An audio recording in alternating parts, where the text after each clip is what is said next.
കർത്താവിൻ്റെ അതിപരിശുദ്ധ നാമം വാഴ്ത്തപ്പെടട്ടെ. ഈ സുന്ദരമായ പകലിൽ വളരെ ശാന്തമായി ദൈവ സാന്നിധ്യത്തിലിരുന്ന് കർത്താവിനെ പാടുവാനും കർത്താവിനെ സ്തുതിക്കുവാനും കർത്താവ് നമുക്ക് അവസരങ്ങളെ തന്നിരിക്കുന്നല്ലോ. തുടർന്ന് നാം ദൈവത്തിൻ്റെ വചനത്തിന് മുമ്പിലായിരിക്കാൻ പോകുകയാണ്. ഇന്ന് പകലിൽ ഒരു പ്രത്യേക വിഷയം നമ്മൾ ഒന്നിച്ച് ചിന്തിക്കാൻ വേണ്ടി പോവുകയാണ്. അത് ദൈവത്തിൻ്റെ മുന്നറിയിപ്പുകൾ എന്നൊരു വിഷയമാണ്. ദൈവത്തിൻ്റെ മുന്നറിയിപ്പുകൾ. നമ്മുടെ ക്രിസ്തീയ ജീവിതം ഒരു യാത്രയാണ് എന്ന് നമുക്കറിയാം. ക്രിസ്തീയ ജീവിതം ഒരു യാത്രയാണ്. നമ്മൾ കർത്താവിനെ അറിഞ്ഞ നിമിഷം മുതൽ, കർത്താവിനെ ഹൃദയത്തിൽ സ്വീകരിച്ച നിമിഷം മുതൽ നമ്മുടെ ആ ആത്മീയ യാത്ര ആരംഭിക്കുകയാണ്. അതിന് നമ്മൾ വിശ്വാസയാത്ര എന്നൊക്കെ പറയും. അങ്ങനെ ഉപമിച്ച് പല പാട്ടുകൾ തന്നെ നമുക്കുണ്ട്. അതിൽ മനോഹരമായൊരു പാട്ടാണ് വിശ്വാസ ജീവിത പടകിൽ ഞാൻ സിയോൻ. അതെ, കർത്താവിനെ സ്വീകരിച്ച നിമിഷം മുതൽ നമ്മുടെ ക്രിസ്തീയ ജീവിത യാത്ര ആരംഭിക്കുകയാണ്. ഈ യാത്രയിൽ കല്ലും മുള്ളും മണലുകളും വൈത്തരണികളും പ്രതിസന്ധികളും നിറഞ്ഞ ഈ ലോകത്തിൽ നമ്മുടെ ക്രിസ്തീയ ജീവിതത്തിൽ നമ്മുടെ യാത്രയിലെ സുഖത്തിന് വേണ്ടി, യാത്രയിലെ സൗകര്യത്തിന് വേണ്ടി കർത്താവ് നമുക്ക് പല മുന്നറിയിപ്പുകൾ തരും. റോഡിലൂടെ പോകുമ്പോഴാണെങ്കിലും, വാഹനം ഓടിച്ച് പോകുമ്പം ചില മുന്നറിയിപ്പ് കാണാമല്ലോ. ചില സ്ഥലങ്ങളിൽ ബോർഡ് കാണാം, അപകട മേഖല എന്ന് പറഞ്ഞാൽ അതിനർത്ഥം എന്താ? ഇവിടെ വരുന്നവരെല്ലാം അപകടം ഉണ്ടാക്കിയിട്ട് പോകണമെന്നല്ലല്ലോ. അപകടം വരാൻ സാധ്യതയുള്ള ഒരു സ്ഥലമാണ്. അതുകൊണ്ട് നിങ്ങളുടെ ഡ്രൈവിംഗ് വളരെ ശ്രദ്ധിച്ചായിരിക്കണം എന്നാണ് ആ ബോർഡിൻ്റെ അർത്ഥം. അത് നമുക്കറിയാം. അപ്പോസ്തലനായിരിക്കുന്ന പൗലോസിനെ കുറിച്ച് നാം ചിന്തിക്കുന്ന വേളയിൽ ദമസ്കോസിന്റെ പടിവാതിക്കൽ വെച്ച് കർത്താവ് മനുഷ്യനെ സന്ദർശിക്കുകയാണ്. ആ ദമസ്കോസിന്റെ പടിവാതിക്കലിൽ വെച്ച് കർത്താവായ യേശുക്രിസ്തു ഈ സുവിശേഷത്തിന്റെ ദീപശിഖ പൗലോസ് എന്ന അധികായന്റെ കയ്യിലേക്ക് കൈമാറുമ്പോൾ പേടിച്ച ഒരു പട്ടി ഓടുന്നത് പോലെ ദമസ്കോസിന്റെ പടിവാതിക്കൽ നിന്ന് ആ മനുഷ്യൻ സുവിശേഷത്തിന് വേണ്ടി പായുകയാണ്. അങ്ങനെ ആ ക്രിസ്തീയ ജീവിതത്തിന്റെ ഇടയ്ക്കെപ്പോഴോ പൗലോസ് ഒരു വാചകം ഇങ്ങനെ പറഞ്ഞു: കാഴ്ചയാലല്ല വിശ്വാസത്താൽ തന്നെ ഞങ്ങൾ നടക്കുന്നു. വളരെ മെല്ലെ നടന്നു തുടങ്ങിയ ആളാണ് പൗലോസ്.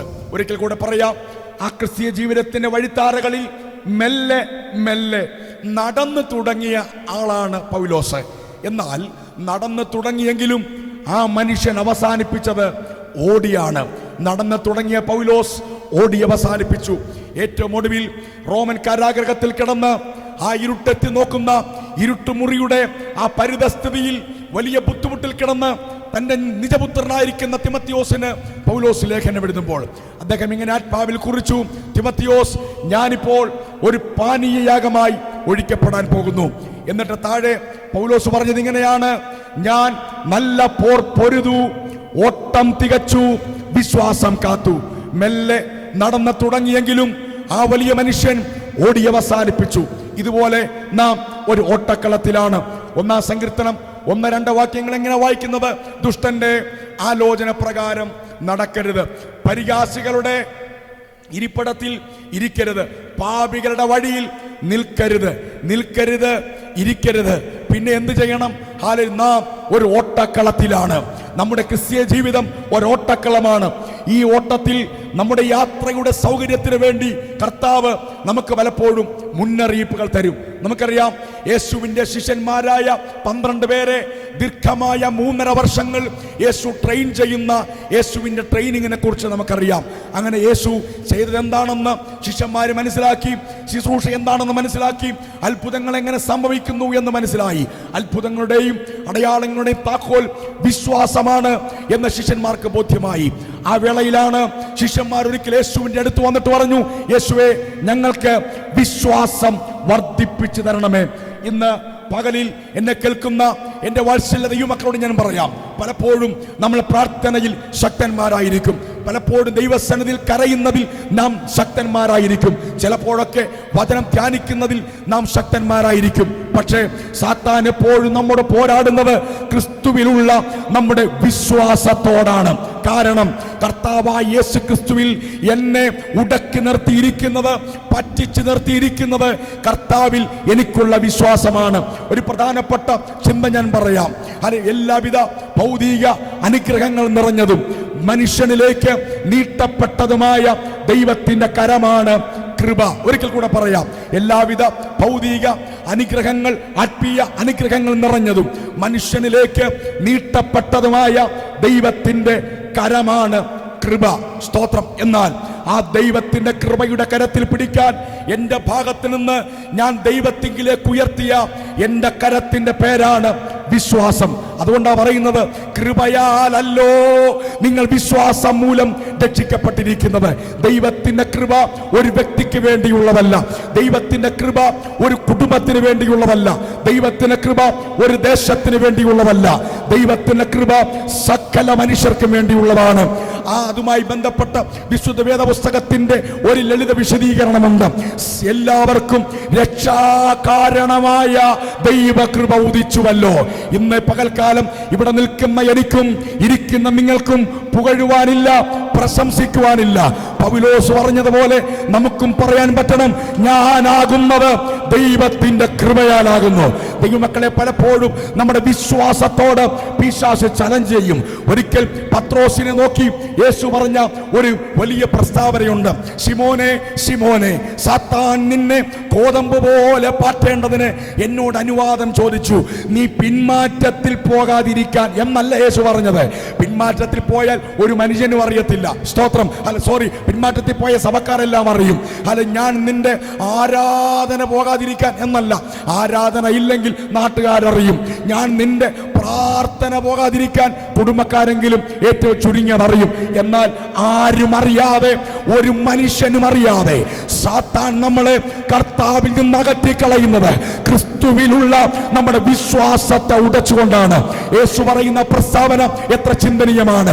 ഞാനോ നിന്റെ വിശ്വാസം പോയി പോകാതിരിപ്പാൻ കൃപയുടെ കരത്തിൽ, കർത്താവിന്റെ കൃപയുടെ കരത്തിൽ അമർന്നിരിക്കുവാൻ എന്റെ ഹൃദയത്തിനകത്തുനിന്ന് ഞാൻ ശ്രമിക്കുന്ന ശ്രമമാണ് വിശ്വാസമെങ്കിൽ, ഇന്ന് പകൽക്കാലം കർത്താവിന്റെ സാന്നിധ്യത്തിൽ നിന്ന്, ദൈവകൃപയിൽ നിന്ന് നമ്മളെ അകറ്റിക്കളയുവാൻ നമ്മുടെ വിശ്വാസ ജീവിതത്തിന് നേരെ ഉയരുന്ന എല്ലാ പൈശാചിക തന്ത്രങ്ങളെയും ഇന്ന് പകലിൽ ദൈവകൃപയിൽ ആശ്രയിച്ച് ദൈവവചനത്തിന്റെ വാളുകൊണ്ട് അതിനെ വെട്ടുമ്പോഴാണ് നമ്മുടെ ക്രിസ്തീയ ജീവിതം സുഖമമായി മുന്നോട്ട് പോകുന്നത്.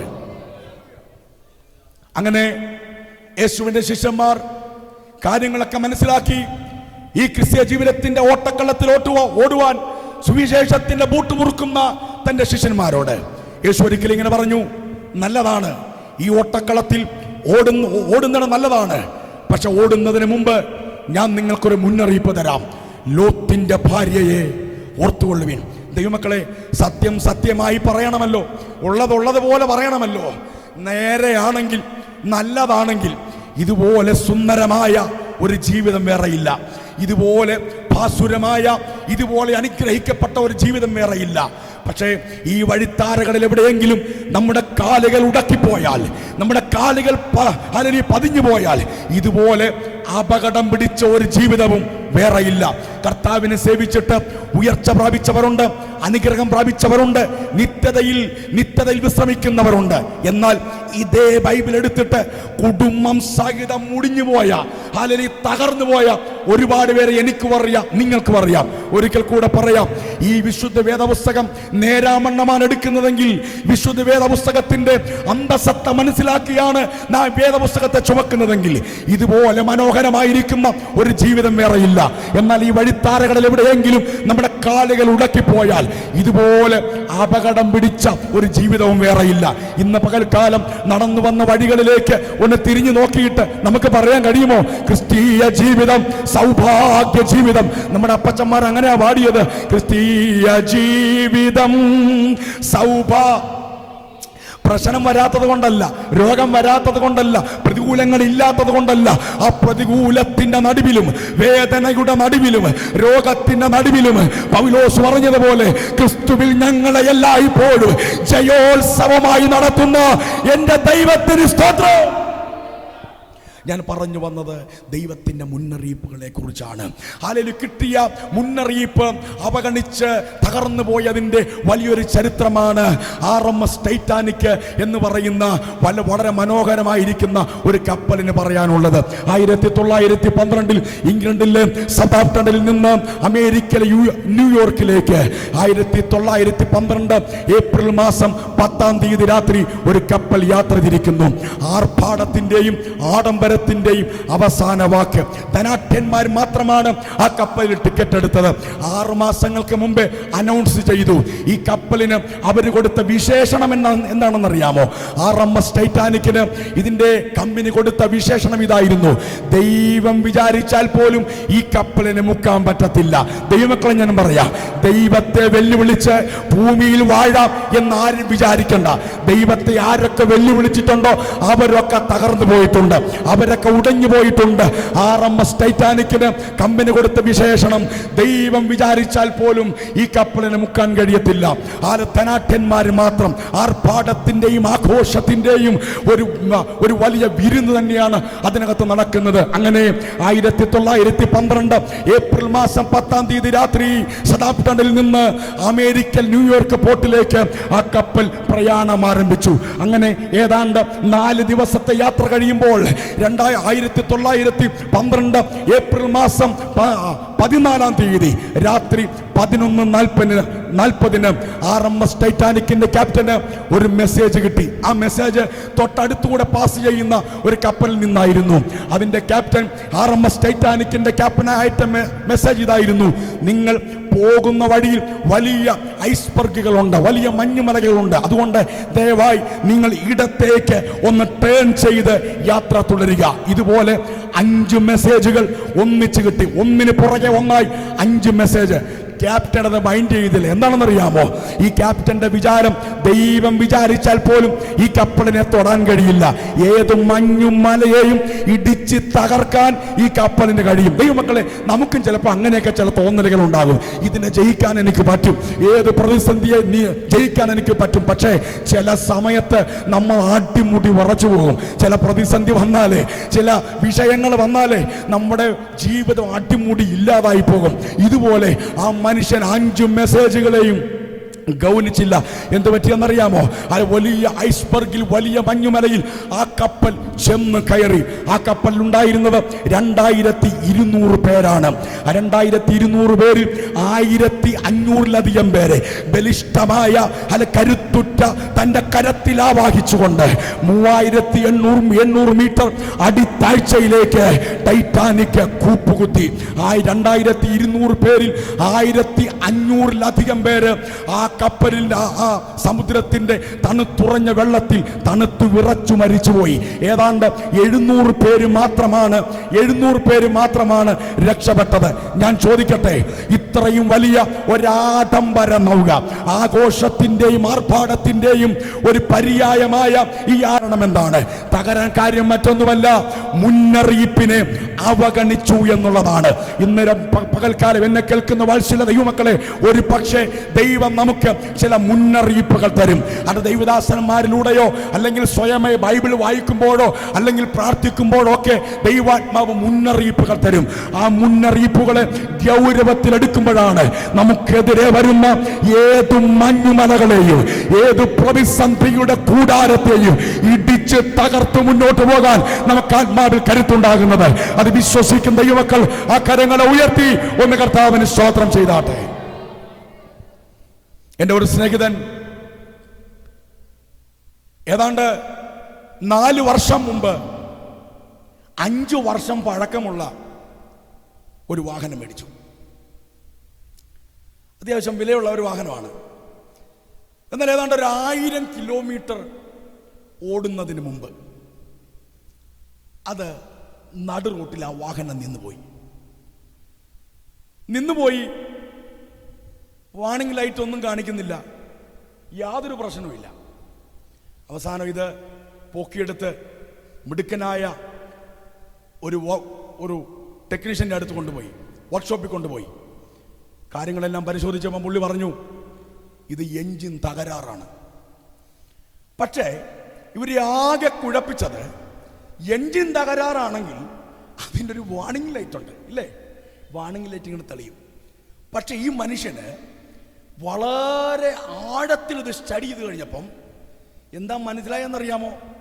യഥാർത്ഥത്തിൽ വാർണിംഗ് ലൈറ്റ് തെളിഞ്ഞു കിടക്കുക. പക്ഷേ ഇത് വിറ്റ പാർട്ടികളുണ്ടല്ലോ, ഈ വാഹനം പെട്ടെന്ന് വിൽക്കാൻ വേണ്ടി ആരും അറിയാതിരിക്കാൻ ഈ വാർണിംഗ് ലൈറ്റിൻ്റെ മേളിലോട്ട് ആ ക്ലസ്റ്റർ മീറ്ററിൽ ഒരു സ്റ്റിക്കർ ഒട്ടിച്ച് വെച്ചേക്കുക. എൻ്റെ കൂടെ ഉണ്ടോ? പുറത്ത് നോക്കിയാൽ വണ്ടിക്ക് യാതൊരു കുഴപ്പവും ഇല്ല, ഒറ്റ ലൈറ്റും ഇല്ല. പക്ഷേ അകത്ത് ലൈറ്റ് തെളിഞ്ഞു കിടക്കുക. ദൈവമക്കളെ, ചിലപ്പോൾ ദൈവം തരുന്ന മുന്നറിയിപ്പുകളുടെ മേളിലേ സ്റ്റിക്കർ ഒട്ടിച്ച് കീറി മാറിപ്പോകരുത്, അവസാനം വഴിയിലായി പോകും. ദൈവമക്കളെ, ദൈവം തരുന്ന ചില മുന്നറിയിപ്പുകളുണ്ട്. കർത്താവ് എത്രയോ തവണ ദൈവദാസന്മാരിലൂടെ എനിക്ക് മുന്നറിയിപ്പ് തന്നിട്ടുണ്ട്. പല കാര്യങ്ങൾ ഞാനത് അംഗീകരിച്ചിട്ടുണ്ട്. പക്ഷേ ഇപ്പോഴല്ല, കുറേ വർഷങ്ങൾക്ക് മുമ്പ് ഞാൻ അംഗീകരിക്കാത്ത ചില മുന്നറിയിപ്പുകളുടെ മേൽ എനിക്ക് വില കൊടുക്കേണ്ടിയും വന്നിട്ടുണ്ട്. ഞാൻ പറഞ്ഞു വന്നത് ദൈവം നമുക്ക് തരുന്ന മുന്നറിയിപ്പുകളെ കുറിച്ചാണ്. അങ്ങനെ ആ വിഷയത്തെ നാം സമീപിക്കുമ്പോൾ ഒരു പ്രധാനപ്പെട്ട മുന്നറിയിപ്പ് ബൈബിളിൽ കിടക്കുന്നത് ഒരു പ്രത്യേക പദവുമായി ബന്ധപ്പെട്ടാണ്. വാതിൽക്കൽ. വാതിൽക്കൽ. ഒന്നാമത്തെ ചിന്ത, ഒന്നാമത്തെ മുന്നറിയിപ്പ് നാം വായിക്കാൻ പോകുന്നത് ഉൽപ്പത്തി പുസ്തകം 4-ാമത്തെ അധ്യായം അതിൻ്റെ 7-ാമത്തെ വാക്യമാണ്. ഉൽപ്പത്തി പുസ്തകം 4-ാമത്തെ അധ്യായം 7-ാമത്തെ വാക്യം. നീ നന്മ ചെയ്യുന്നു എങ്കിൽ പ്രസാദമുണ്ടാകയില്ലയോ? നീ നന്മ ചെയ്യുന്നില്ലെങ്കിലോ പാപം നിന്റെ വാതിൽക്കൽ കിടക്കുന്നു, നീയോ അതിനെ ജയിക്കണം, അല്ലെങ്കിൽ അത് നിന്നെ ജയിക്കുമെന്ന. നമുക്കറിയാം, ലോക ചരിത്രത്തിൽ ആദ്യമായി യഹോവയ്ക്ക് വഴിപാട് കഴിക്കാൻ പോയ 2 മക്കൾ, ഒന്ന് കയീനാണെങ്കിൽ രണ്ടാമത്തത് ഹാബേലായിരുന്നു. രണ്ടുപേരും വഴിപാട് കഴിച്ച് ഒരാളുടെ വഴിപാട് ദൈവം പ്രസാദിക്കുന്നു, അടുത്ത ആളുടെ വഴിപാടിൽ ദൈവം പ്രസാദിക്കുന്നില്ല. അങ്ങനെ മുഖം ആരാധന കഴിഞ്ഞ് മുഖം വാടിയവനായി കായീൻ നിൽക്കുമ്പം ദൈവം കായീനോട് പറയുന്ന ഒരു ചെറിയ മുന്നറിയിപ്പ് അല്ല, വലിയ മുന്നറിയിപ്പ്. എന്താ മുന്നറിയിപ്പ്? പാപം നിന്റെ വാതിൽക്കൽ കിടക്കുന്നു. പാപം എന്നുള്ള വിഷയത്തെ നാം സമീപിക്കുമ്പോൾ ഹമാഷിയ എന്നൊരു ഗ്രീക്ക് വേർഡാണ് ആ പാപം എന്നുള്ള വാക്കിന് കൊടുത്തിരിക്കുന്നത്. ഹമാഷിയ എന്നുള്ളത് തെറ്റൊന്നുമില്ല, അത് ഗ്രീക്ക് വേർഡാണ്. പക്ഷേ പഴയ നിയമം എഴുതിയത് ഗ്രീക്കിലല്ലല്ലോ, ഹീബ്രുവിലാണ്. യഥാർത്ഥത്തിൽ അതിൻ്റെ ഒരർത്ഥം ശരിയാണ്. ഹമാഷിയ എന്ന് പറഞ്ഞാൽ ലക്ഷ്യം തെറ്റുക, ലക്ഷ്യം മാറുക എന്നുള്ളതാണ്. എന്നാൽ ഹീബ്രുവിൽ ഈ വാക്യം എഴുതിയിരിക്കുന്ന അർത്ഥത്തിൽ ഭാഷയിൽ പ്രധാനപ്പെട്ട 3 വാക്കുകൾ പാപം എന്ന വാക്കിനുണ്ട്. ഒന്ന് നമുക്ക് കാണാൻ കഴിയുക ഹാട്ട എന്ന പദമാണ്. എന്തുവാ? HATA, ഹാട്ട. ഞാൻ എൻ്റെ ഈ പ്രൊനൗൺസിയേഷൻ ചിലപ്പോൾ തെറ്റാൻ സാധ്യതയുണ്ട്. കാരണം ഞാനൊരു എബ്രായൻ അല്ലാത്തതുകൊണ്ടും മലയാളി ആയതുകൊണ്ടും ലോകത്തിലെ എല്ലാ ഭാഷയും മലയാളി പറയും. പക്ഷെ ഒന്നും അതുപോലെ അങ്ങ് ഒക്കത്തില്ലെന്നേ ഉള്ളൂ. മലയാളികൾക്ക് മാത്രമുള്ള ഒരു പ്രത്യേകതയാണ്. ലോകത്തിലെ ഏത് ഭാഷയും അവർ ഒരു 3 മാസം കൊടുത്തുവെച്ചാൽ മതി, പക്ഷെ ഒന്നും പെർഫെക്റ്റ് ആയിട്ട് വരത്തില്ലെന്നേ ഉള്ളൂ. ഇതുപോലെ ഒരു ചേരായ്മ ഒരു പക്ഷേ നിങ്ങൾക്ക് ഫീൽ ചെയ്തേക്കാം. ഒന്നാമത്തെ പദം ഹാട്ട എന്നാണ്. ഹാട്ട എന്ന് പറഞ്ഞാൽ അതിൻ്റെ അർത്ഥം ഹമാഷിയ എന്ന അതേ പദം തന്നെയാണ്, അതേ അർത്ഥം തന്നെയാണ്. ഹാട്ട എന്ന് പറഞ്ഞാൽ അതിൻ്റെ അർത്ഥം ലക്ഷ്യം തെറ്റുക എന്നാണ്. ദൈവം കായീനോട് പറയുന്ന ഒന്നാമത്തെ ദൂത് പാപം നിന്റെ വാതിൽക്കൽ കിടക്കുന്നു എന്ന് പറഞ്ഞാൽ നിന്റെ ലക്ഷ്യത്തെ തെറ്റിക്കുന്ന ഒരു സംഗതി നിന്റെ വാതിൽക്കലുണ്ട്, നീ അതിനെ കീഴടക്കണം. ദൈവമക്കളെ, പാപം നമ്മളെ കീഴടക്കുകയല്ല, ആത്മാവിന്റെ ബലത്തിൽ നാം പാപത്തെ കീഴടക്കണം. ആമേൻ. അപ്പം ഒന്നാമത്തെ അർത്ഥം എന്താ? ലക്ഷ്യം തെറ്റുക, അല്ലേ? ബോധ്യം നഷ്ടമാകുക എന്നാണ്. യഥാർത്ഥത്തിൽ എന്തായിരുന്നു വഴിപാട് കഴിക്കാൻ പോകുമ്പോൾ കായീന്റെ ലക്ഷ്യം? എന്തുവാ കായീന്റെ ലക്ഷ്യം? ദൈവത്തെ പ്രസാദിപ്പിക്കണം, അല്ലേ? പക്ഷേ ദൈവം പറഞ്ഞത് കേട്ടോ, കായീനെ, നിന്റെ ലക്ഷ്യം മാറ്റിക്കളയുന്ന വലിയൊരു ഐസ്ബർഗ്, വലിയൊരു മഞ്ഞുമല നിന്റെ മുമ്പിലുണ്ട്. ദൈവമക്കളെ, നമ്മൾ പാടുന്നു, നമ്മൾ ആടുന്നു, നമ്മൾ വചനം കേൾക്കുന്നു, നമ്മൾ എല്ലാം ചെയ്യുന്നു. ഇതിൻ്റെ പിന്നിലെ നമ്മുടെ ലക്ഷ്യം എന്താണ്? ഞാനിവിടെ നിന്ന് പ്രസംഗിക്കുന്നു, നിങ്ങൾ പ്രസംഗം കേൾക്കുന്നു, നാളെ നിങ്ങൾ ആരെങ്കിലും പ്രസംഗിക്കുന്നു, ഞാൻ പ്രസംഗം കേൾക്കുന്നു, നമ്മൾ ഒന്നിച്ച് ദൈവത്തെ സ്തുതിക്കുന്നു. ഇതിൻ്റെ എല്ലാ പിന്നിൽ എന്താണ് ലക്ഷ്യം? നമുക്കൊറ്റ ലക്ഷ്യമേ ഉള്ളൂ, ദൈവത്തെ പ്രസാദിപ്പിക്കുക. ഒന്ന് പറഞ്ഞേ, ദൈവത്തെ പ്രസാദിപ്പിക്കുക. ദൈവം കായീന്റെ യാഗത്തിൽ, അല്ലെങ്കിൽ ലക്ഷ്യം, കായീന്റെ ലക്ഷ്യം ദൈവത്തെ പ്രസാദിപ്പിക്കുക എന്നുള്ളതായിരുന്നെങ്കിൽ, ദൈവം കായീന്റെ യാഗത്തിൽ പ്രസാദിക്കാതെ പോയതിന്റെ കാര്യം എന്താണെന്നറിയാമോ? കായീന്റെ വഴിപാടിനെ കുറിച്ച് ഹീബ്രുവിൽ എഴുതിയിരിക്കുന്ന ഒരു വേർഡുണ്ട്. ആ വേർഡ് മിൻഹാഹ് എന്നാണ്. എന്തുവാ മിൻഹാഹ്? മിൻഹാഹ് എന്ന് പറഞ്ഞതിന് അർത്ഥം എന്താണെന്നറിയാമോ? എന്തെങ്കിലും കൊടുക്കുക. എന്തുവാ? കായീന്റെ വഴിപാട് ദൈവത്തിന് പ്രസാദിക്കാൻ പറ്റാത്തത് പുള്ളി എന്തുവാ ചെയ്തേ? എന്തായാലും ഞായറാഴ്ച പോണം, ഇല്ലെന്നുണ്ടെങ്കിൽ ആരെങ്കിലും വിളിക്കും, എന്തായാലും വന്നേ നോക്കൂ, എന്നാ പിന്നെ കരങ്ങൾ ഉയർത്തിയൊരു സ്തോത്രം. ദൈവമക്കളെ, ലക്ഷ്യം തെറ്റി. കായീന്റെ യാഗത്തിന് കൊടുത്തിരിക്കുന്ന വേട് മിൻഹാഹ്, എന്തെങ്കിലും കൊടുക്കുക. ഞാൻ ചോദിക്കട്ടെ, നമ്മുടെ വീട്ടിൽ ഒരു ഭിക്ഷക്കാരൻ വന്നാൽ അവർക്ക് നമ്മളൊരു ഫിക്സഡ് എമൗണ്ട് ആണോ കൊടുക്കുന്നത്? ആണോ? അല്ല. നമ്മുടെ കയ്യിലുള്ളത് അന്ന്, ഞാൻ എൻ്റെ അഭിപ്രായം പറഞ്ഞാൽ, ഭിക്ഷക്കാർക്ക് ഒരിക്കലും അങ്ങനെ അവരെ സ്ഥിതി ദൈവം മാറ്റം വരുത്തട്ടെ, ഒരിക്കലും ഈ നാണയം കൊടുക്കരുത് കേട്ടോ. കൊടുക്കുവാണെങ്കിൽ നല്ല ഒരു നോട്ട് അവർക്ക് കൊടുക്കണം, ഇല്ലെങ്കിൽ കൊടുത്തില്ലെങ്കിലും സാരമില്ല. അപ്പം ഈ കായിൻ്റെ വഴിപാട് എന്തുവായിരുന്നെന്ന് അറിയാമോ? എന്തെങ്കിലും കൊടുക്കണം. കൊടുത്തില്ലെന്ന് ആരും പറയുകയില്ല. മനസ്സിലായോ? കായിൻ്റെ ലക്ഷ്യം എന്താ? ഞാൻ കഴിക്കാൻ പോകുമ്പോൾ എന്തെങ്കിലും കൊടുക്കുക. കർത്താവിന് നമ്മുടെ പിള്ളേരുടെ ഭാഷ പറഞ്ഞാൽ കട്ട വിരോധമുള്ള ഒരു കാര്യമാണ്. സ്തുതിച്ചില്ലേ സ്തുതിക്കണ്ട, പാടിയില്ലേ പാടണ്ട. പാടുകയാണെങ്കിൽ മിൻഹാഹല്ല ചെയ്യേണ്ടത്, എങ്ങനെയെങ്കിലും പാടാനല്ല, പൂർണ്ണ ഹൃദയത്തോടെ, പൂർണ്ണ മനസ്സോടെ, പൂർണ്ണയാത്മാവോടെ. അവിടെയാണ് നമ്മൾ ലക്ഷ്യബോധമുള്ളവരാകുന്നത്. കായിന്റെ ആരാധനയെ കുറിച്ച് പറയുന്ന വേട് മിൻഹാഹ് എന്നാണ്. വളരെ പ്രധാനപ്പെട്ട ഒരു വാക്യം എനിക്ക് നിങ്ങളെ പരിചയപ്പെടുത്താനുണ്ട്. മലാക്കി പ്രവചനം അതിന്റെ 1-ാമത്തെ അധ്യായം 8, 9, 10 വാക്യങ്ങൾ ഇങ്ങനെയാണ്: നിങ്ങൾ കണ്ണു പൊട്ടിയതിനെ യാഗം കഴിപ്പാൻ കൊണ്ടുവന്നാൽ അത് ദോഷമല്ല, നിങ്ങൾ മുടന്തും ദീനവുമുള്ളതിനെ അർപ്പിച്ചാൽ അതും ദോഷമല്ല. അതിനെ നിന്റെ ദേശാധിപതിക്ക് കാഴ്ചവെക്കുക, അവൻ പ്രസാദിക്കുമോ, നിന്നോട് കരുണ തോന്നുമോ എന്ന് സൈന്യങ്ങളുടെ യഹോവ അരുളി ചെയ്യുന്നു. സ്തോത്രം. ദൈവമക്കളെ, നാം ദൈവസന്നിധിയിൽ വരുമ്പോൾ കായിന് യാഗമർപ്പിച്ചതുപോലെ എന്തെങ്കിലും ചെയ്യാനല്ല, എങ്ങനെയെങ്കിലും പാടാനല്ല, എങ്ങനെയെങ്കിലും കൈയടിപ്പിച്ച് അവസാനിപ്പിക്കാനല്ല. നമ്മുടെ ഹൃദയത്തിൽ നിന്ന് പുറത്തു വരുന്ന ഒരു വഴിപാടാണ് ദൈവത്തിന് താല്പര്യം, ദൈവത്തിന് പ്രസാദം. കർത്താവ് പറയുന്നു, മുടന്തുള്ളതിനെ, ഉളുക്കിപ്പോയതിനെ നിങ്ങൾ എനിക്ക് തരികയാണോ? എന്നിട്ട് കർത്താവ് ചോദിക്കുന്നൊരു ചോദ്യമുണ്ട്. നിന്റെ നിയോജക മണ്ഡലത്തിലെ MLAക്ക് അതൊന്ന് കൊടുത്തു നോക്ക്, അവൻ നിന്നിൽ പ്രസാദിക്കുമോ? ഇല്ലല്ലോ. എന്നാൽ അവനേക്കാൾ വലിയവനല്ലേ ഞാൻ? ദൈവമക്കളെ, കായിനെ പോലെ എന്തെങ്കിലും കൊടുത്ത് എങ്ങനെയെങ്കിലും ചെയ്ത് കടമയങ്ങ് നിവർത്തിച്ച് മടങ്ങിപ്പോകാനല്ല ദൈവം നമ്മളെ വിളിച്ചിരിക്കുന്നത്.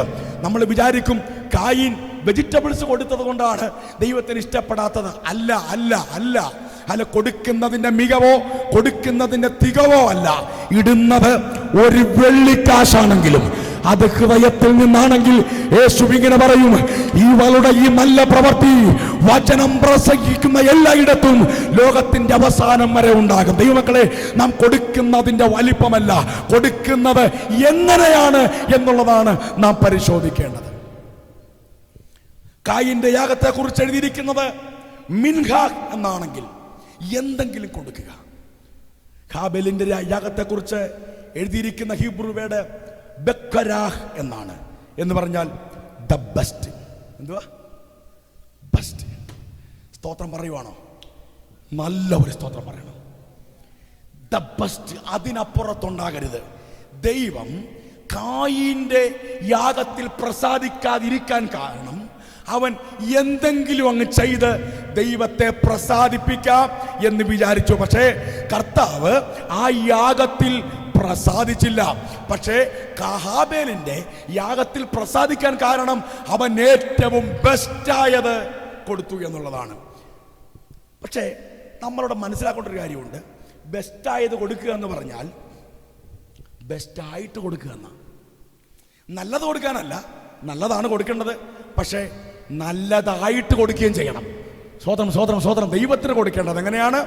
ഏറ്റവും ബെസ്റ്റ്, ഏറ്റവും നല്ലത്. മിൻഹാഹല്ല ബെക്കരാഹ്, ദ ബെസ്റ്റ്. ദൈവത്തിന് കൊടുക്കുമ്പോൾ ഏറ്റവും നല്ലത് കൊടുക്കണം. നല്ലത് കൊടുത്തില്ലെങ്കിൽ കർത്താവ് പറയുന്ന മുന്നറിയിപ്പ്, പാപം നിന്റെ വാതിക്കൽ കിടക്കുന്നു, ലക്ഷ്യത്തിൽ നിന്ന് മാറിപ്പോയി. നല്ലവണ്ണം ദൈവത്തെ ആരാധിക്കാൻ ഇറങ്ങിയിട്ട്, വില കൊടുത്തിറങ്ങിയിട്ട്, ഇപ്പോൾ എന്തെങ്കിലുമൊക്കെ കാട്ടിക്കൂട്ടി ക്രിസ്തീയ ജീവിതം ഓരോ ദിവസവും തള്ളി നീക്കിയാണ്. ദൈവമക്കളെ, ക്രിസ്തീയ ജീവിതം ബോറടിയായി തുടങ്ങിയോ? പ്രാർത്ഥന ബോറടിയായി തുടങ്ങിയോ? വചന ധ്യാനം ബോറടിയായി തുടങ്ങിയോ? ഓർക്കണം, ദൈവം നമ്മിൽ പ്രസാദിക്കുന്നില്ല എന്നുള്ളത്. ആമേൻ, ഹല്ലേലൂയ. ഞാൻ ചോദിക്കട്ടെ, കായീൻ എങ്ങനെ മനസ്സിലായി ദൈവം പ്രസാദിച്ചില്ലെന്ന്? കായീനിലും അവന്റെ വഴിപാടിലും പ്രസാദിച്ചില്ല. കായീൻ എങ്ങനെ മനസ്സിലായി പ്രസാദിച്ചില്ലെന്ന്? സത്യത്തിൽ അവന് മനസ്സിലായില്ല. അവന് മനസ്സിലായില്ലെന്ന് വേറെ ഒരാളാ എഴുതിയത്.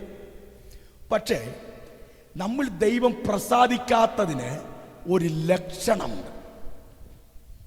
ഉൽപ്പത്തി പുസ്തകം 4-ാമത്തെ അധ്യായം, അതിൻ്റെ നമ്മൾ വായിച്ച അതിൻ്റെ 6-ാമത് വാക്യം വായിച്ചേ.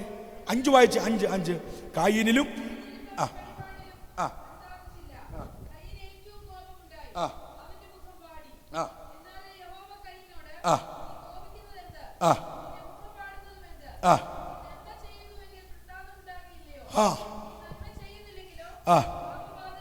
കർത്താവ് ചോദിക്കുന്ന ചോദ്യം കണ്ടോ? നീ കോപിക്കുന്നത് എന്ത്? നിന്റെ മുഖം വാടുന്നത് എന്ത്? ദൈവമക്കളെ, ആരാധന കഴിഞ്ഞിറങ്ങുമ്പോൾ നമ്മുടെ ഹൃദയത്തിനു അകത്തുണ്ടാകുന്ന സന്തോഷം, ദൈവം നമ്മുടെ യാഗത്തെ വഴിപാട് പ്രസാദിച്ചു എന്നുള്ളതിന്റെ ലക്ഷണമാണ്. സ്തോത്രം. യഥാർത്ഥത്തിൽ കായീന് മനസ്സിലായില്ല. പക്ഷെ കായീൻ എന്തോ ഒരു സ്പെല്ലിംഗ് മിസ്റ്റേക്ക്, പാട്ട് പാടിയിട്ടും ഒരു സന്തോഷമില്ല. നമുക്ക് എപ്പോഴും അങ്ങനെ അനുഭവം ഉണ്ടായിട്ടുണ്ടോ? ബൈബിൾ വായിച്ചിട്ട് അങ്ങ് ഒരു പീസ് വരുന്നില്ല. ദൈവമക്കളെ, കർത്താവിൽ നമ്മിൽ പ്രസാദിക്കാൻ എന്തൊക്കെയോ തടസ്സങ്ങൾ നമ്മുടെ ജീവിതത്തിലുണ്ട്. ദാവീദ് പ്രാർത്ഥിക്കുന്ന വലിയൊരു പ്രാർത്ഥനയുണ്ട്. ദാവീദ് ബത്ശേബ എന്ന സ്ത്രീയുമായി വലിയൊരു മഹാപാതകം ചെയ്തു, വലിയൊരു പാപം ചെയ്തു. ആ പാപത്തിന് ശേഷം നാഥാൻ പ്രവാചകൻ ദാവീദിന്റെ അടുക്കൽ വന്ന്, ആ മനുഷ്യൻ നീ തന്നെ എന്നുള്ള ദൂത് പറയുമ്പോൾ ദൈവത്തിന്റെ സന്നിധിയിൽ നെടുമ്പാട് വീണ് ആ മനുഷ്യൻ കരയുന്ന ഒരു കരച്ചിലുണ്ട്. ദൈവമേ, 51-ാം സങ്കീർത്തനം അതിന്റെ 11-12 വാക്യങ്ങൾ ഇങ്ങനെ വായിക്കുന്നത്, നിന്റെ സന്നിധിയിൽ നിന്ന് എന്നെ തള്ളിക്കളയരുതേ, നിന്റെ പരിശുദ്ധാത്മാവിനെ എന്നിൽ നിന്ന് എടുക്കുകയും അരുതേ, നിന്റെ രക്ഷയുടെ സന്തോഷം എനിക്ക് മടക്കി തരണമേ. ദൈവസന്നിധിയിലുള്ള സന്തോഷം, ദൈവത്തിന്റെ ആലയത്തിൽ വരുമ്പോഴുള്ള സന്തോഷം, ദൈവം നമ്മിൽ പ്രസാദിക്കുന്നു എന്നുള്ളതിന്റെ തെളിവാണ്. നമ്മുടെ വഴിപാട് ദൈവം സ്വീകരിച്ചു എന്നുള്ളതിന്റെ തെളിവാണ്. അത് 51-ാമത്തെ സങ്കീർത്തനം അതിന്റെ 16-17 വാക്യങ്ങളിൽ ദാവീദ് വീണ്ടും ഇങ്ങനെ പാടുന്നു, ഹനനയാഗം നീ ഇച്ഛിക്കുന്നില്ല, അല്ലെങ്കിൽ ഞാൻ അർപ്പിക്കുമായിരുന്നു. ഹോമയാഗത്തിൽ നിനക്ക് പ്രസാദവുമില്ല. ദൈവത്തിന്റെ ഹനനയാഗങ്ങൾ തകർന്നിരിക്കുന്ന മനസ്സ്. ദൈവമക്കളെ, ദൈവം പ്രസാദിക്കണമെങ്കിൽ, ദൈവം നമ്മിൽ ആശ്ചര്യം കൂറണമെങ്കിൽ എന്തെങ്കിലും കൊടുത്താൽ പോരാ, ഏറ്റവും മികച്ചത് നാം ദൈവത്തിന് കൊടുക്കണം. ഇല്ലെങ്കിൽ ദൈവസന്നിധിയിൽ നമുക്ക് സന്തോഷിക്കാൻ പറ്റത്തില്ല. കണ്ടോ, ദാവീദ് പറയുക, കർത്താവേ എനിക്ക് ആ സന്തോഷം വേണം. ദൈവമക്കളെ, നമുക്ക് രക്ഷ കിട്ടി, ശരിയാ, പക്ഷെ രക്ഷയുടെ സന്തോഷമുണ്ടോ നമ്മുടെ അകത്ത്? നമ്മുടെ അകത്ത് യഥാർത്ഥം നമുക്ക് ആ ഹാപ്പിനെസ് അനുഭവിക്കാൻ പറ്റുന്നുണ്ടോ? രക്ഷിക്കപ്പെട്ടു, അത് ശരിയാ, പക്ഷെ രക്ഷിക്കപ്പെട്ടിട്ടും എങ്ങനെയൊക്കെയോ നമ്മുടെ ക്രിസ്തീയ ജീവിതം ഇങ്ങനെ തള്ളി തള്ളി തള്ളി അങ്ങ് പോവുകയാണ്. പക്ഷേ ദാവീദ് പറഞ്ഞു കേട്ടോ, ദാവീദ് പറഞ്ഞു കേട്ടോ, എനിക്ക് നിന്നെ പ്രസാദിപ്പിക്കണം, എനിക്ക് നിന്നെ പ്രസാദിപ്പിക്കണം. അതിന് ഈ കർത്താവേ, രക്ഷയുടെ സന്തോഷം എനിക്ക് നീ മടക്കി തരണം. സ്തോത്രം. ഞാൻ പറഞ്ഞു വന്നത് പാപത്തിന്റെ ഒന്നാമത്തെ അർത്ഥം ഹാട്ട എന്ന പദമാണ്. അതിന്റെ അർത്ഥം ലക്ഷ്യം തെറ്റുക എന്നുള്ളതാണ്. സ്തോത്രം. ദൈവമക്കളെ, കായീനോട് ദൈവം പറഞ്ഞു കേട്ടോ, പാപം നിന്റെ വാതിക്കൽ കിടക്കുന്നു, നീയോ അതിനെ കീഴടക്കണം, അതിനെ ജയിക്കണം. കായീന് ജയിക്കാൻ പറ്റാത്ത അവിടുത്തെ പാപം എന്തായിരുന്നു? ഒന്ന് വായിച്ചേ, 4-ാമത്തെ അധ്യായം അതിന്റെ 5-6 വാക്യങ്ങൾ വായിച്ചേ. കായീനിലും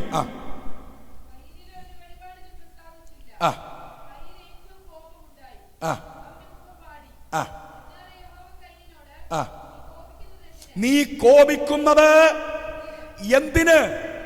നിന്റെ മുഖം വാടുന്നത്. ഇപ്പൊ ആരോടാ കോപം? ആരോടാ കോപം? ഹാബേലിനോടാ കോപം.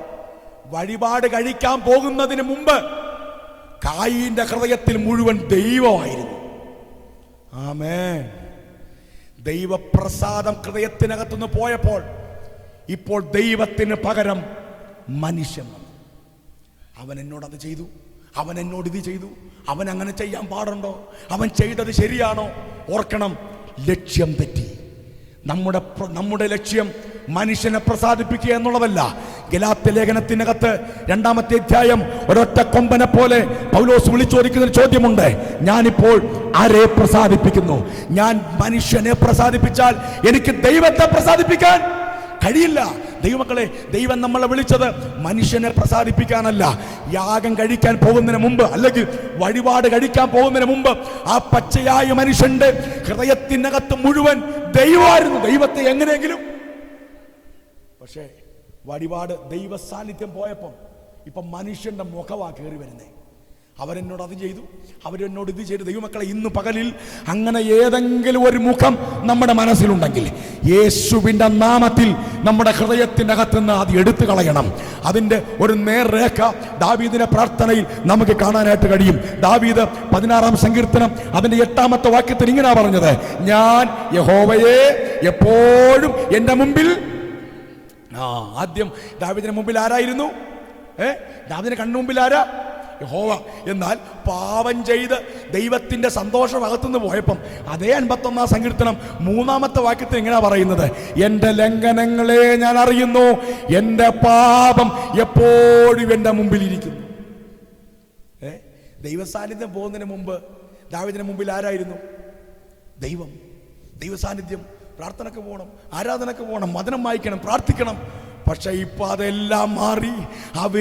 ഇവര് അത് ചെയ്തില്ല, ഇത് ചെയ്തില്ല. ഓർക്കണം, നാം മനുഷ്യനെ പ്രസാദിപ്പിക്കാനല്ല ഈ വിശുദ്ധ വേദപുസ്തകം എടുത്തിറങ്ങിയത്. എനിക്കെന്റെ ദൈവത്തെ പ്രസാദിപ്പിക്കണം. മനസ്സിലായവർ ആ കരങ്ങളെ ഉയർത്തി ദൈവത്തിന് സ്തോത്രം ചെയ്താട്ടെ. പാപത്തിന്റെ 1-ാമത്തെ അർത്ഥം കാട്ട എന്ന പദമാണെങ്കിൽ 2-ാമത്തെ പാപത്തിന്റെ ഹീബ്രു അർത്ഥം ആവോൺ എന്ന പദമാണ്. അതിന്റെ അർത്ഥം വളഞ്ഞു പോകുക, വക്രഗതിയിൽ സഞ്ചരിക്കുക എന്നുള്ളതാണ്. നേർ രേഖയിൽ നിന്ന്, നേരെ പോകുന്ന പാതയിൽ നിന്ന് വളഞ്ഞു പോകുക. അങ്ങനെ ഒരു പദം തന്നെ ബൈബിളിലുണ്ട്. 1-ാമത്തെ സങ്കീർത്തനത്തിൽ ഇങ്ങനെ വായിക്കുന്നത്, യഹോവ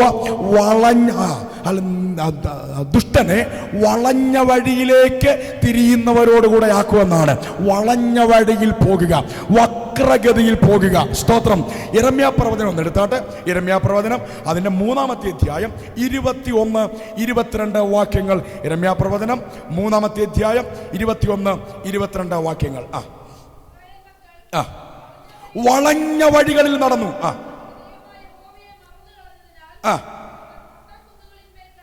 കരഞ്ഞു യാചിക്കുന്നു. ഈ കരച്ചിലിന്റെ പിന്നിൽ ഒരു കാരണമുണ്ട്. ഈ ദുഃഖത്തിന്റെ പിന്നിൽ ഒരു കാരണമുണ്ട്. അത് മറ്റൊന്നുമല്ല, ഇസ്രായേൽ വളഞ്ഞു. ഞാൻ ചോദിക്കട്ടെ, പാപം നിന്റെ വാതിക്കൽ കിടക്കുന്നു എന്ന് ദൈവം കായീനോട് പറയുമ്പോൾ അതിൽ 1-ാമത്തെ അർത്ഥം ലക്ഷ്യം തെറ്റുക എന്നുള്ളതാണെങ്കിൽ 2-ാമത്തെ അർത്ഥം വളഞ്ഞു ചിന്തിക്കുക എന്നുള്ളതാണ്. ഞാൻ ചോദിക്കട്ടെ, കായീൻ കാണിച്ച വക്രത എന്താ കാര്യത്തിൽ? കായീൻ എന്ത് വളഞ്ഞ വഴി അവിടെ സ്വീകരിച്ചത്? നല്ല 1-ാം തരം വളഞ്ഞ വഴി. സ്വന്തം സഹോദരനെ കൊല്ലാൻ പ്ലാൻ ചെയ്തിട്ട് ഈ മനുഷ്യനത് വെളിപ്പെടുത്താതെ പറഞ്ഞത് കേട്ടോ, നാം വയലിലേക്ക് പോകുക. എന്തോ പറഞ്ഞേ? നല്ല 1-ാം തരം വക്ര വഴി. ദൈവമക്കളെ, വക്രതയുള്ള ഹൃദയത്തെ ദൈവം വെറുക്കുന്നു. നേരെ വാ, നേരെ പോ, അതാണ് ദൈവത്തിന് ഇഷ്ടം. അത് ദൈവസന്നിധിയിലാണെങ്കിലും ദൈവമക്കൾ തമ്മിലാണെങ്കിലും വക്രതയുള്ള ഹൃദയം ദൈവത്തിന് വെറുപ്പാണ്. യെശയ്യാപ്രവചനത്തിൽ വാക്യമുണ്ട്, വക്രനോട് നീ വക്രനാകുന്നു. വളഞ്ഞവനോട് ദൈവം വളയുമെന്നാണ് അതിൻ്റെ അർത്ഥം. കയീൻ കാണിച്ച വക്രത എന്താണ്? നേരെ കാര്യം പറയാതെ വളച്ചു പറഞ്ഞു. സ്വന്തം സഹോദരനെ വയലിൽ കൊണ്ടുപോയി അവൻ അടിച്ചു കൊന്നു. 3 വക്രതകളെ കുറിച്ച് ബൈബിൾ പറയുന്നുണ്ട്. പാപം വക്രതയാണെങ്കിൽ, വളഞ്ഞ വഴിയാണെങ്കിൽ, ദൈവമക്കളുടെ ആത്മീയ മേഖലകളെ ഗ്രസിച്ച് പരാജയപ്പെടുത്തുന്ന 3 വക്രതകളെ നമുക്ക് ബൈബിളിൽ കാണാം. ഒന്ന്, ഫിലിപ്പിയ ലേഖനം 2-ാമത്തെ അധ്യായം അതിൻ്റെ 14-15 വാക്യങ്ങൾ. ഫിലിപ്പിയ ലേഖനം 2:14-15 വാക്യങ്ങൾ. അത് ലോകത്തിന്റെ വക്രതയെ കുറിച്ചാണ്. എന്ത് വക്രതയാ? ലോകത്തിന്റെ വക്രത. എന്താ എഴുതിയേക്കുന്നത്? വക്രതയും കോട്ടവുമുള്ള തലമുറയുടെ നടുവിൽ നിങ്ങൾ അനിന്യരും പരമാർത്ഥികളും ദൈവത്തിന്റെ നിഷ്കളങ്ക മക്കളുമാകേണ്ടതിന് എല്ലാം പിറുപിറുപ്പും വാദവും കൂടാതെ ചെയ്യുവിൻ. അടുത്തത്, അവരുടെ ഇടയിൽ നിങ്ങൾ ജീവന്റെ വചനം പ്രമാണിച്ചുകൊണ്ട് ലോകത്തിൽ ജ്യോതിസുകളെ പോലെ. സ്വോത്രം സ്വോത്രം സ്വോത്രം സ്വോത്രം. ഒരു വലിയ മർമ്മം അവിടെ എഴുതിയിട്ടുണ്ട്. ഒന്നാമത്തെ വക്രത ലോകത്തിന്റെ വക്രതയാണ്. ദൈവമക്കളെ, ദൈവം നമ്മളെ വിളിച്ചത് ലോകത്തിന്റെ കൂടെ പാട്ടും പാടി വക്രതയിൽ സഞ്ചരിക്കാനല്ല. ദൈവം നമ്മളെ വിളിച്ചത് നേർരേഖയിൽ നടക്കാനാണ്. എങ്ങനെ നേർരേഖയിൽ നടക്കും? അവരുടെ ഇടയിൽ. എവിടെ? വക്രതയുള്ളവന്റെ നടുവിൽ. നിങ്ങൾക്ക് നേരെ നടക്കണമെങ്കിൽ 1.5 വഴിയില്ല, ഒറ്റ വഴി. ഈ ജീവന്റെ വചനം പ്രമാണിക്കണം. ഹല്ലേലൂയ. ദൈവത്തിന്റെ വചനമാണ് നമ്മളെ നേരെ നടത്തുന്നത്. എന്നാൽ ലോകത്തിന്റെ ഒരു തിയറിയുണ്ട്, ലോകത്തിന്റെ ഒരു ചിന്താഗതിയുണ്ട്. എന്താണെന്ന് അറിയാമോ? പക്ഷേ ഇച്ചിരി വളഞ്ഞ വഴിയൊക്കെ തീരുമാനിച്ചാൽ നമുക്കൊന്ന് സ്റ്റാർ ആകാൻ, അങ്ങനെയൊക്കെ അങ്ങ് വിശുദ്ധനായി ജീവിച്ചാൽ എങ്ങനെയാ വാസ്ത കാര്യങ്ങളൊക്കെ നടക്കുന്നത്? അങ്ങനെയൊന്നും വിശുദ്ധനായി ജീവിക്കാൻ ഒക്കത്തില്ല. പക്ഷേ ഈ വിശുദ്ധ വേദപുസ്തകം കരങ്ങളിൽ ഉയർത്തി ധൈര്യത്തോടെ ഞാൻ പറയാം, വളഞ്ഞ വഴിയിലേക്ക് തിരിയുന്നവർ തകരും. പക്ഷേ വക്രഗതി വിട്ട് നേരെയാണെങ്കിൽ തകരത്തില്ല. എന്താ എഴുതിയേക്കുന്നത്? അവരുടെ ഇടയിൽ ജീവന്റെ വചനം പ്രമാണിച്ചുകൊണ്ട് നിങ്ങൾ വരുവാനുള്ള ലോകത്തിൽ മാത്രമല്ല, ഇവിടെ ജ്യോതിസുകളെ പോലെ. ആമേൻ. ഇന്ന് പകൽക്കാലം വിശ്വാസമുണ്ടോ? ലോകക്കാര് പറയും, വചനം പ്രമാണിക്കുമ്പോൾ ലോകം പറയും ഞാൻ പൊട്ടനാണെന്ന്, ലോകം പറയും ഒരു വിശുദ്ധം നടക്കുന്നെന്ന്. പക്ഷെ ഒരു കാര്യം പറയാ, ലോകക്കാര് നിന്നെ നിന്ദിച്ചാലും ഈ ലോകത്തിൽ നിന്നെ ജ്യോതിസിനെ പോലെ തിളങ്ങുമാറാക്കുന്ന ഒരു വചനത്തിന്റെ ശക്തിയുടെ മുമ്പിലാണ് ഇന്ന് പകൽക്കാലം ഞാനും നിങ്ങളുമായിരിക്കുന്നത് എന്നുറപ്പുള്ളവർ ആ കരങ്ങളെ ഉയർത്തി വന്ന് കർത്താവിന് സ്തോത്രം ചെയ്താട്ടെ. പാപം വക്രഗതിയാണെങ്കിൽ, പാപം വളഞ്ഞ വഴിയാണെങ്കിൽ, ഒന്നാമത്തെ വക്രഗതി, ഒന്നാമത്തെ വക്രത ലോകത്തിന്റെ വക്രതയാണ്. 2-ാമത്തെ വക്രത വ്യക്തിബന്ധങ്ങളിലെ വക്രതയാണ്. സ്തോത്രം. യൂദയുടെ ലേഖനം 1 അധ്യായമേ ഉള്ളൂ. അതിന്റെ 9 മുതൽ 13 വരെയുള്ള വാക്യങ്ങൾ ഇങ്ങനെ വായിക്കുന്നത്, നിങ്ങൾ എന്നാൽ പ്രധാന ദൂതനായ മീഖായേൽ മോശയുടെ ശരീരത്തെക്കുറിച്ച് തർക്കിച്ച് വാദിക്കുമ്പോൾ ഒരു ദൂഷണവിധി. ശ്രദ്ധിച്ചേ, സാത്താൻ മോശയുടെ ശരീരത്തെ കുറിച്ച് തർക്കിക്കുക മീഖായേലിനോട്. പക്ഷെ മീഖായേല് സാത്താനോട് പോലും പരദൂഷണം പറഞ്ഞോ? പറഞ്ഞോ? ഇല്ല. മോശം വാക്ക് പറഞ്ഞോ? ഇല്ല. സാത്താനോട് പോലും മോശം വാക്ക് പറഞ്ഞില്ലെങ്കിൽ, പറയാതെ മീഖായേൽ സാത്താനോട് ഒരു മോശം വാക്ക് പറയാതെ മീഖായേൽ എന്താ പറഞ്ഞേ? കർത്താവ് നിന്നെ, നീ ചെയ്തത് തെറ്റാണെങ്കിൽ നിന്റെ കാര്യം ആര് നോക്കിക്കോളും? കർത്താവ് നോക്കിക്കോളും. അടുത്ത 10-ാമത് വാക്യമാണ് വാക്യം.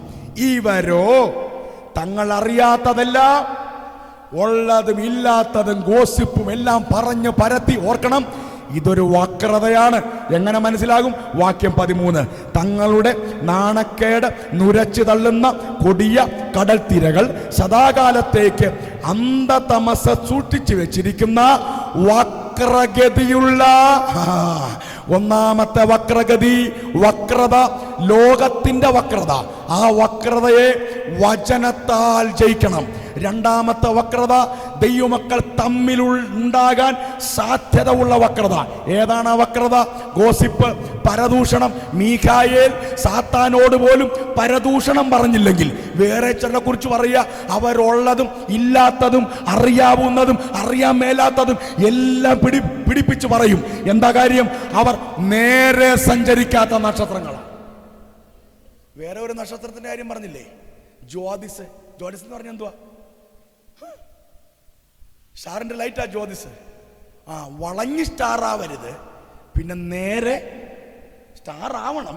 അത് വളഞ്ഞിട്ട് വേണ്ട, പിന്നെ നേരെ അങ്ങ് സ്റ്റാർ ആകും. അപ്പോൾ ഒന്നാമത്തെ വക്രഗതി ഏതാണ്? ലോകത്തിന്റെ വക്രത. രണ്ടാമത്തെ വക്രത ദൈവമക്കളുടെ ഇടയിൽ ഉണ്ടാകാൻ സാധ്യത ഉള്ള വക്രത. പക്ഷേ ആ വക്രത കണ്ടുപിടിക്കുന്നത് ഭയങ്കര പാടെന്ന് വെച്ച് എന്താണെന്നറിയാമോ? അതേ യൂദയുടെ ലേഖനം അതിൻ്റെ 12-ാമത് വാക്യം വായിക്കുന്നത്, ഇവർ ആര്? പരദൂഷണം, ഗോസിപ്പ്, വക്രഗതി. ഇവർ നിങ്ങളുടെ സ്നേഹസദ്യകളിൽ മറഞ്ഞു കിടക്കുന്ന. വെളിപ്പെടാൻ പാടാണ്. പിശാചിനെ പ്രാർത്ഥിച്ചിളക്കാം. യേശുവിന്റെ രക്തം പറഞ്ഞ പിശാച് ഇളകി വരും. പക്ഷെ ഈ വക്രഗതിക്കാരെ ഇളക്കാൻ പാടാണ്. സ്തോത്രം, ഹല്ലേലൂയ. എന്താ എഴുതിയേക്കുന്നത്? ഓണസദ്യ വരാൻ പോവാ. നല്ല ഒരു സ്നേഹസദ്യയിലെ പാറ എന്ന് പറഞ്ഞാൽ എന്താണെന്നറിയാമോ? നല്ല ഊണ് കഴിച്ചോണ്ടിരിക്കുമ്പം ഒരു കല്ല് കടിച്ച് എങ്ങനെ ഇരിക്കും? ചോറിൻ്റെ അകത്തെ കല്ല് എന്നങ്ങ് വിചാരിച്ചാൽ മതി. അപ്പം കഴിക്കുമ്പോഴൊന്നും, അപ്പം ഈ അരി കഴുകുമല്ലോ, എൻ്റെ കൂടെ ഉണ്ടോ നിങ്ങൾ? അപ്പം അരി കഴുകുമ്പോൾ കല്ല് എവിടെ ഉണ്ട്? പുള്ളി മുങ്ങി. എവിടെ മുങ്ങി? ഞാൻ അരി കഴുകുന്ന കാര്യം നിങ്ങൾ നേരെ ചിന്തിക്കും. പുള്ളി എവിടെ മുങ്ങി? അരിയുടെ കൂടെ മുങ്ങി. പുള്ളി എവിടെ വന്നു? കലത്തിൽ വന്നു. അടി തീ കയറിയപ്പം ബാക്കി എല്ലാ അരിയും തുള്ളാൻ തുടങ്ങി. കൂടെ ആരും തുള്ളി? നിങ്ങൾ നേരെ ചിന്തിക്കുക. കലത്തിൽ കയറി ബാക്കി അരി തുള്ളിയപ്പം കൂടെ ആരും തുള്ളിയിട്ടുണ്ട്? ഒരുത്തനും പിടുത്തം കിട്ടിയില്ല. അരി അങ്ങോട്ട് വാർത്തു, ഇയാള് വെളിപ്പെട്ടില്ല. ഇത് പിടികിട്ടുന്ന എപ്പോഴാണെന്നറിയാവോ? നല്ല സാമ്പാറൊക്കെ ഒഴിച്ച് മോരൊക്കെ ഒഴിച്ച് കഴിച്ചോണ്ടിരിക്കുമ്പം ക്ലിങ് എന്ന് കേൾക്കും. അപ്പോൾ മനസ്സിലാവും, കർത്താവേ ഈ പുള്ളി ഈ ടൈപ്പായിരുന്നോ? എടാ, വെള്ളത്തിൽ മുങ്ങിയിട്ട് വെളിപ്പെട്ടില്ല, കലത്തിൽ കയറി തുള്ളിയിട്ടും വെളിപ്പെട്ടില്ല. പിന്നെ എപ്പോഴാ വെളിപ്പെട്ടത്? ആത്മീയ ശരീരം.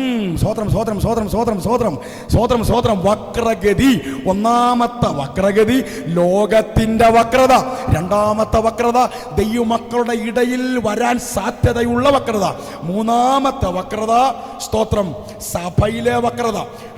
തീത്തോസിന്റെ ലേഖനം 3-ാമത്തെ അധ്യായം അതിന് 10-11 വാക്യങ്ങൾ ഇങ്ങനെ വായിക്കുന്നത്, വചനമായി തന്നെ നമുക്ക് വായിക്കാം. സഭയിൽ ഭിന്നത വരുത്തുന്ന മനുഷ്യനോട് 1-2 വട്ടം ബുദ്ധി പറഞ്ഞ ശേഷം, പക്ഷേ പത്രോസ് ഒരു കാര്യം പറഞ്ഞു, കർത്താവേ, ഒരു മനുഷ്യൻ, എൻ്റെ സ്നേഹിതൻ എന്നോട് പിഴച്ചാൽ ഞാൻ എത്ര തവണ?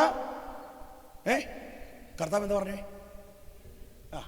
വ്യക്തിപരമാണെങ്കിൽ 770, 880, 990 ക്ഷമിച്ചു.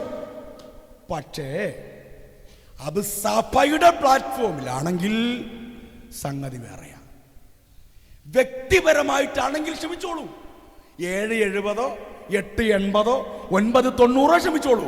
പക്ഷേ ദൈവസഭ ദൈവത്തിന്റെ ശരീരമാണെങ്കിൽ സഭയിൽ ഭിന്നത വരുത്തുന്ന മനുഷ്യനോട് 1-2 വട്ടം ബുദ്ധി പറഞ്ഞിട്ട് അവൻ എന്തോ ചെയ്യണം? അടുത്തത് അത് തന്നെ. മൂന്നാമത്തെ വക്രത സഭയ്ക്കകത്തെ വക്രത. ഒന്നാമത്തെ വക്രത ലോകത്തിലെ വക്രത. രണ്ടാമത്തെ വക്രത ദൈവമക്കളുടെ ഇടയിൽ വരാൻ സാധ്യതയുള്ള വക്രത. മൂന്നാമത്തെ വക്രത സഭയ്ക്കകത്തെ വക്രത. ദൈവമക്കളെ, ഈ 3 വക്രതയോടും വിശുദ്ധിയോടെ ആരാധിക്കുന്ന ദൈവമക്കളായ നമുക്ക് യാതൊരു ബന്ധവുമില്ല. ആമേൻ. കരങ്ങളെ ഉയർത്തി ഒന്ന് കർത്താവിന് സ്തോത്രം ചെയ്യണം. 1 ഹട്ട എന്ന് പറഞ്ഞാൽ അതിൻ്റെ അർത്ഥം ലക്ഷ്യം തെറ്റുക, ലക്ഷ്യബോധം പോകുക. 2, വക്രഗതിയിൽ നടക്കുക. പാപത്തിന്റെ മൂന്നാമത്തെ അർത്ഥം പാസ എന്ന പദമാണ്. PESA, പെസ എന്ന പദമാണ്. അതിൻ്റെ അർത്ഥം കലഹിക്കുക, അതിക്രമം കാണിക്കുക എന്നുള്ളതാണ്. എന്തുവാ? ചിലർ പറയുമല്ലോ, എടാ നീ എന്നാ അതിക്രമമാടാ. എന്താ കലഹിക്കുക? കലഹിക്കുക എന്ന് പറഞ്ഞാൽ അതിൻ്റെ അർത്ഥം ഉൽപ്പത്തി പുസ്തകം 4-ാമത്തെ അധ്യായം. കലഹം എന്ന് പറഞ്ഞാൽ മനുഷ്യനുമായിട്ടുള്ള കലഹത്തെ കുറിച്ചല്ല കേട്ടോ. ദൈവത്തിന്റെ അധികാരത്തിനെതിരെ കലഹിക്കുക. എങ്ങനെ? അതുകൊണ്ടാ എഫേസ്യർ 2:1 എഴുതിയേക്കുന്നത്, അതിക്രമങ്ങളാലും പാവങ്ങളാലും. അവിടുത്തെ പാപം ഏതാ? അതിക്രമം. എന്തോ അതിക്രമം? ദൈവത്തിന്റെ സുപ്രീം പവറിനോട്, ദൈവത്തിന്റെ സുപ്രീം അല്ലെങ്കിൽ ദൈവത്തിന്റെ ഫൈനൽ തീരുമാനത്തോട് വിഘടിപ്പ് കാണിക്കുന്നത് ദൈവസന്നിധിയിലെ വലിയ പാപമാണ്. കായീൻ എങ്ങനെയാ ദൈവത്തോട് വിഘടിപ്പ് കാണിച്ചത്? കായീൻ എങ്ങനെ? അതുകൊണ്ടാണ് ദൈവത്തോട് കലഹിച്ചത് കൊണ്ടാ ബൈബിൾ പറയുന്നത് ക്രിസ്തു മുഖാന്തരം നമുക്ക് ദൈവത്തോട് സമാധാനം ഉണ്ടെന്ന്. ഏതാ? രക്ഷിക്കപ്പെട്ടപ്പോൾ നമുക്ക് എന്തുണ്ടായി? മറ്റേ സമാധാനം പോയി. ആരോട് കലഹിക്കുക? ഈ കായീൻ എങ്ങനെയാണ്? ആ കുഞ്ഞിനെ ഒന്ന് ശ്രദ്ധിച്ചോണേ. കായീൻ എങ്ങനെയാണ് ദൈവത്തോട് കലഹിച്ചത്? ദൈവത്തിന്റെ അധികാരത്തോട് കായീൻ എങ്ങനെ മറുതലിച്ചത്? പറയാം. കർത്താവ് എന്താ പറയുന്നത്? പാപം നിന്റെ വാതിക്കൽ കിടക്കുന്നു എന്ന് വെച്ചാല് എന്റെ അധികാരത്തിൽ കയറി കളിക്കാൻ, എന്റെ തീരുമാനത്തോട് നീ വിഘടിക്കാൻ സാധ്യതയുണ്ട്. പക്ഷെ അത് സംഭവിച്ചു. കർത്താവ് പറഞ്ഞു കേട്ടോ, നീ നന്മ ചെയ്യുന്നെങ്കിൽ നിനക്കെന്തുണ്ടാവും? പ്രസാദം ഉണ്ടാകും. തിന്മയാ ചെയ്യുന്നതെങ്കിൽ പ്രശ്നമാ. എന്ന് പറഞ്ഞാൽ നന്മ ചെയ്യുന്നവന്റെ മേൽ പ്രസാദിക്കാനും തിന്മ ചെയ്യുന്നവന്റെ മേൽ പ്രസാദിക്കാതിരിക്കാനും ആർക്കധികാരമുണ്ട്? എന്നോടുണ്ടോ നിങ്ങൾ? ദൈവമക്കളെ, നമ്മുടെ മേൽ ദൈവത്തിന് പൂർണ്ണ അധികാരമുണ്ട്. ബൈബിളിലൊരു വാക്യമുണ്ട്, മെനഞ്ഞത് മെനഞ്ഞവനോട് എന്നെ ഇങ്ങനെ എന്തിനു മെനഞ്ഞു എന്ന് ചോദിക്കാനുള്ള റൈറ്റ് ഇല്ല. ചോദിച്ചാൽ അത് വലിയ തെറ്റാണ്, വലിയ പാപമാണ്. കായികിനോട് ദൈവം പറഞ്ഞു കേട്ടോ, എടാ അത് എന്റെ അധികാരമാണ്, എന്റെ അധികാര പരിധിയാണത്. നീ നന്മ ചെയ്താൽ പ്രസാദിക്കും, ഇല്ലെങ്കിലോ? കായിൻ പറഞ്ഞു കേട്ടോ, കൂടുതലൊന്നും സംസാരിക്കണ്ട, ഇതിനകത്ത് എന്ത് ചെയ്യണമെന്ന് എനിക്കറിയാം. എന്നിട്ട് പറഞ്ഞു, ബ്രദറെ നമുക്ക് വയൽ വരെ ഒന്ന് കർത്താവിൻ്റെ അതോറിറ്റി, കർത്താവിൻ്റെ തീരുമാനങ്ങളെ നമ്മൾ അസഹിഷ്ണുതയോടെ കണ്ടിട്ടുണ്ട് എപ്പോഴെങ്കിലും? ബൈബിൾ പറയുന്നു അത് ദൈവത്തിനെതിരെ ഉള്ള മഹാപാപമാണ്. സ്തോത്രം. റോമാലേഖനം 9-ാമത്തെ അധ്യായം അതിന്റെ 19, 20, 21 വാക്യങ്ങൾ. സ്തോത്രം. ഈ വാക്യം പറയുമ്പം ഞാൻ തന്നെ വായിക്കാനൊരു കാരണമുണ്ട് കേട്ടോ. നമ്മുടെ ഈ ലൈവിൽ കാണുന്ന ഒരുപാട് പേര്, എനിക്ക് തോന്നുന്നു കുറേ പേര് കാണുന്നുണ്ട്, പലരും വിളിച്ച് പറഞ്ഞു വാക്യം വായിക്കുമ്പം കേൾക്കുന്നില്ലെന്ന് പറഞ്ഞു. അതിനുള്ളൊരു ക്രമീകരണം നെക്സ്റ്റ് സൺഡേ മുതൽ നമുക്ക് ചെയ്യാം. ഇപ്പം ഞാനത് വായിച്ചാലല്ലേ കേൾക്കത്തുള്ളൂ. റോമാലേഖനം 9-ാമത്തെ അധ്യായം അതിന്റെ 19, 20, 21. ആകയാൽ കുറ്റം പറയുന്നത് എന്ത്? ആർ അവന്റെ ഇഷ്ടത്തോട് എതിർത്ത് നിൽക്കുന്നു എന്ന് നീ എന്നോട് ചോദിക്കും. അയ്യോ മനുഷ്യ, മെനഞ്ഞിരിക്കുന്നത് മെനഞ്ഞവനോട് നീ എന്നെ ഇങ്ങനെ ചമച്ചത് എന്തെന്ന് ചോദിക്കുമോ? അല്ല, കുശവന് അതേ പിണ്ടത്തിൽ നിന്ന് ഒരു പാത്രം മാനത്തിനും മറ്റൊരു പാത്രം അപമാനത്തിനും. ദൈവമക്കളെ, ദൈവത്തിന്റെ ഫൈനൽ തീരുമാനം അത് നമ്മുടെ തീരുമാനമായിരിക്കണം.